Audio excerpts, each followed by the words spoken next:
ಎಲ್ಲರಿಗೂ ನಮಸ್ತೆ. ಭಾಷಾ ಜ್ಞಾನ ಯೂಟ್ಯೂಬ್ ಚಾನಲ್ಗೆ ಸ್ವಾಗತ. Today's class will discuss about ನಾಮಪದ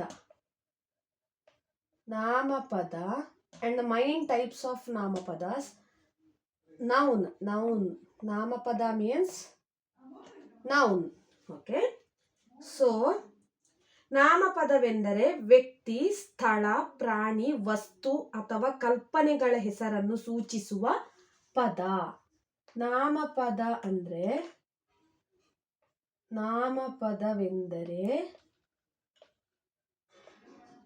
ವಸ್ತು, ವ್ಯಕ್ತಿ, ಸ್ಥಳ,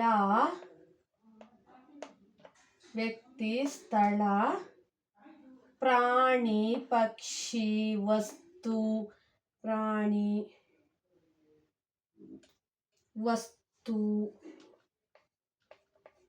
ಅಥವಾ ಕಲ್ಪನೆಗಳ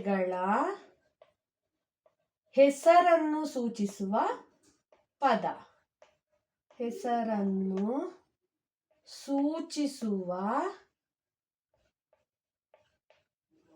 ಪದ. ನಾಮಪದ ಅಂದ್ರೇನು? ನಾಮಪದವೆಂದರೆ ವ್ಯಕ್ತಿ, ಸ್ಥಳ, ಪ್ರಾಣಿ, ವಸ್ತು ಅಥವಾ ಕಲ್ಪನೆಗಳ ಹೆಸರನ್ನು ಸೂಚಿಸುವ ಪದ. ಸೊ ಎಕ್ಸಾಂಪಲ್ಸ್ ಅನ್ನು ಕೊಡ್ತಾ ಹೋದಾಗ ನಿಮಗೆ ಇದು ಈಸಿಯಾಗಿ ಅರ್ಥ ಆಗ್ತದೆ. ನೋಡಿ, ಇದು ನಾಮಪದ. ಸೊ ಫಾರ್ ಎಕ್ಸಾಂಪಲ್,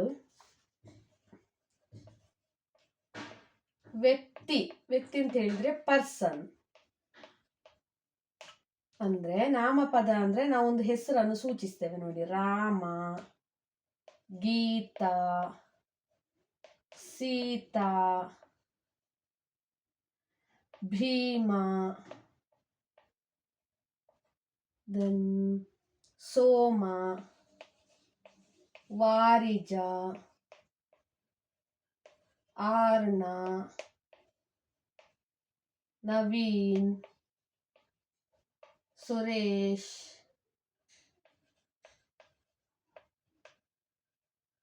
ನೋಡಿ ಈ ತರ ಬಂದ್ರೆ ಹೆಸರನ್ನು ಸೂಚಿಸ್ತೇವೆ ನಾವಿಲ್ಲಿ. ನೋಡಿ, Rama, Gita, Sita, Bhima, Soma, Varija, Arna, Naveen, Suresh. This are all goes to noun. Then other examples I will give. Person over. Now place ಅಂದ್ರೆ ಸ್ಥಳಗಳ ಹೆಸರನ್ನು ಸೂಚಿಸುವುದು ಕೂಡ ನಾಮಪದ. ನೋಡಿ, ಬೆಂಗಳೂರು ಪ್ಲೇಸ್ ನೇಮ್ ಅಲ್ವಾ. ನೋಡಿ, Bengaluru, Mysuru, then Madikeri, Haveri, Bagalkote. These are all place names, etc. Place names. Okay, so this goes to also noun. Then animals, birds names like, see here, ನಾಯಿ, ಸಿಂಹ, then ಹಸು, ಬೆಕ್ಕು. This are all goes to ನಾಮಪದ. ಇದೆಲ್ಲ ವಸ್ತುವಾಚಕದಲ್ಲಿ ಬರ್ತದೆ. Next ರೂಢನಾಮ, ಅಂಕಿತನಾಮ, ಅನ್ವರ್ಥನಾಮ 3 ಇದೆಯಲ್ವಾ, ಅದು ವಸ್ತುವಾಚಕದಲ್ಲಿ ಬರ್ತದೆ. ಅಂದ್ರೆ common noun, proper noun and surname. ಅದು ಟೈಪ್ಸ್ ಆಫ್ ನಾಮಪದ. ಈಗ ಅನಿಮಲ್ಸ್ ಆಯ್ತು. ನೆಕ್ಸ್ಟ್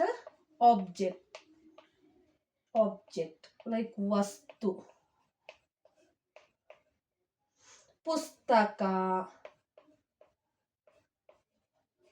ಮೇಜು, ಪೆನ್ನು, ಪೆನ್ಸಿಲ್, ಲೋಟ, ಪಾತ್ರೆ. These are all goes to like object. ನಾಮಪದ ಕ್ಯಾಟಗರಿಯಲ್ಲಿ ಬರ್ತದೆ. ಇದೆಲ್ಲ ನಾಮಪದಗಳು. ಯಾವುದೆಲ್ಲ? ಪ್ಲೇಸ್, ಅನಿಮಲ್ಸ್, ಆಬ್ಜೆಕ್ಟ್, ಪರ್ಸನ್, ಇದನ್ನೆಲ್ಲ ಸೂಚಿಸುವ ಪದ. A noun is A word that name A person, place, thing R idea. Okay, A noun is A word that name A person, place, thing R idea. ನಾವು types of ನಾಮಪದ. ನಾಮಪದದಲ್ಲಿ ಸುಮಾರು ವಿಧಗಳಿದೆ. ಅದರಲ್ಲಿ ವಸ್ತುವಾಚಕದ ಅಂಡರಲ್ಲಿ ರೂಢನಾಮ, ಅಂಕಿತನಾಮ, ಅನ್ವರ್ಥನಾಮ ಬರ್ತದೆ. ರೂಢನಾಮ ನಾಮಪದದ ನೌನಲ್ಲಿ ನೋಡಿ, ನೌನಲ್ಲಿ 3 category ಬರ್ತದೆ. ಎಷ್ಟು? 3 ಕ್ಯಾಟಗರಿಯಲ್ಲಿ. ಒಂದು, ಇದು ನಾಮಪದದಲ್ಲಿ ವಸ್ತುವಾಚಕದ ಅಂಡರಲ್ಲಿ ಬರುವಂಥದ್ದು ರೂಢನಾಮ, ಅಂಕಿತನಾಮ,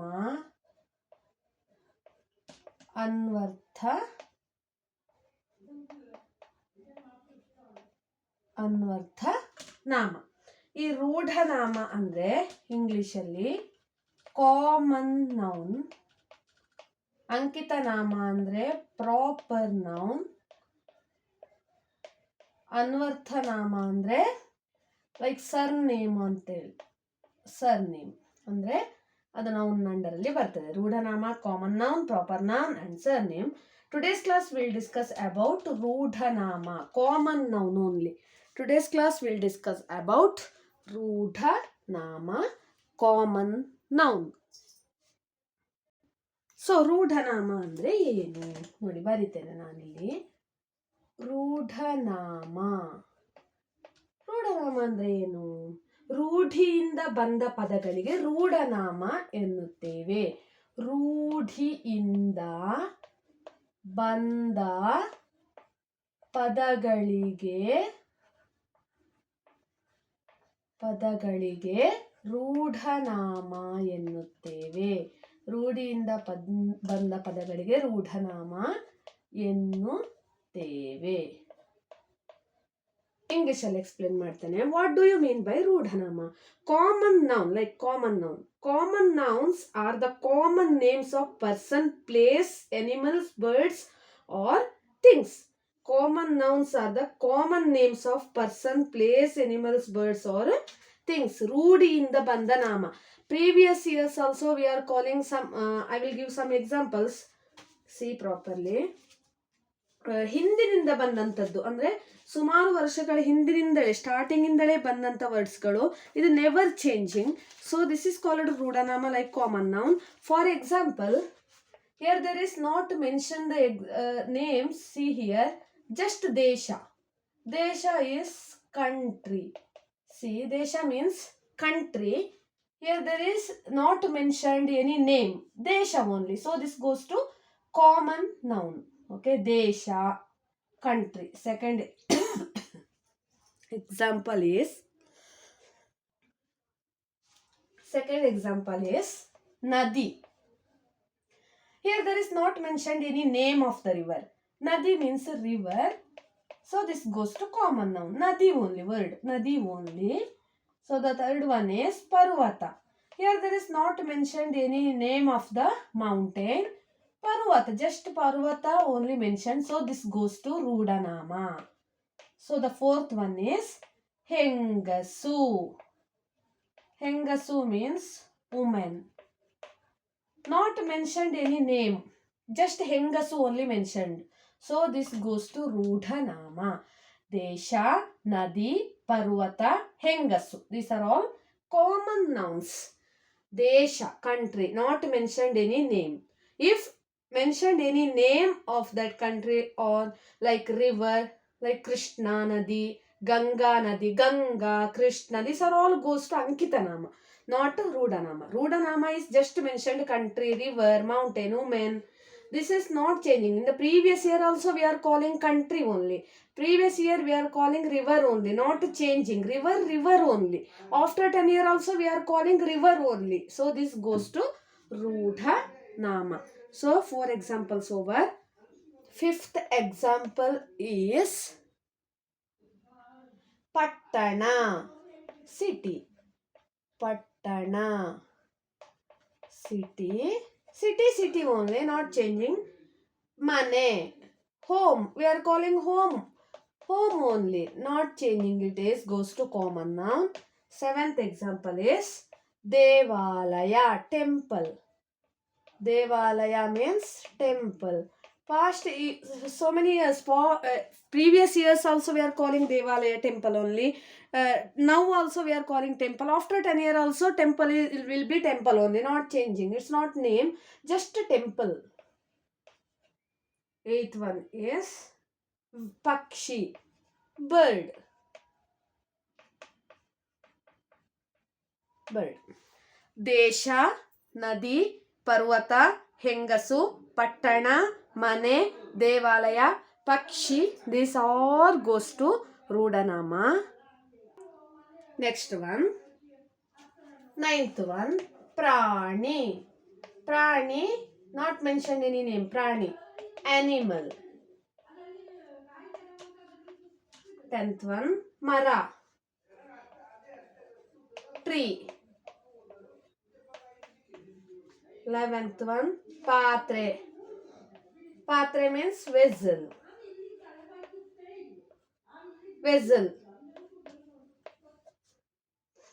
Makkalu. Makkalu means children. Children. 13th one. Aspatre, hospital. Aspatre, hospital. These are all goes to common noun. 14th one. Samudra, not mentioned any name. Samudra, just Samudra only. Sea. Samudra means sea, ocean. Samudra. These are all goes to Rudanama, common noun. Next one is Kitaki, window.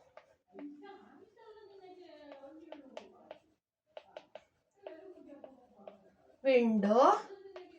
16th one, Bagilu, door. 17th one, Nakshatra, stars. Stars. Last one, Hudugi. Not mentioned any name. Hudugi only. So girl. So these are all goes to common noun. ರೂಢನಾಮ. ರೂಢಿಯಿಂದ ಬಂದ ಪದಗಳಿಗೆ ರೂಢನಾಮ ಎನ್ನುತ್ತೇವೆ. Past so many years ago also, now also, after 10 years also, it's not never changing ರೂಢನಾಮ. So common noun. This is common noun. So these are all examples to the common noun. ನನ್ನ ಈ YouTube ಚಾನಲನ್ನು ಎಲ್ಲರೂ subscribe ಮಾಡಿ, share ಮಾಡಿ, like ಮಾಡಿ, comment ಮಾಡಿ, ಪಕ್ಕದಲ್ಲಿರೋ bell ಐಕನನ್ನು ಹೆಚ್ಚಿನ ನೋಟಿಫಿಕೇಷನ್ಗಳಿಗಾಗಿ ಕ್ಲಿಕ್ ಮಾಡಿ. ದೆನ್ ಅಂಕಿತನಾಮ ಆ್ಯಂಡ್ ಅನ್ವರ್ಥನಾಮ ನಾನು ನೆಕ್ಸ್ಟ್ ಕ್ಲಾಸಲ್ಲಿ ಎಕ್ಸ್ಪ್ಲೇನ್ ಮಾಡ್ತೇನೆ. Thank you for watching.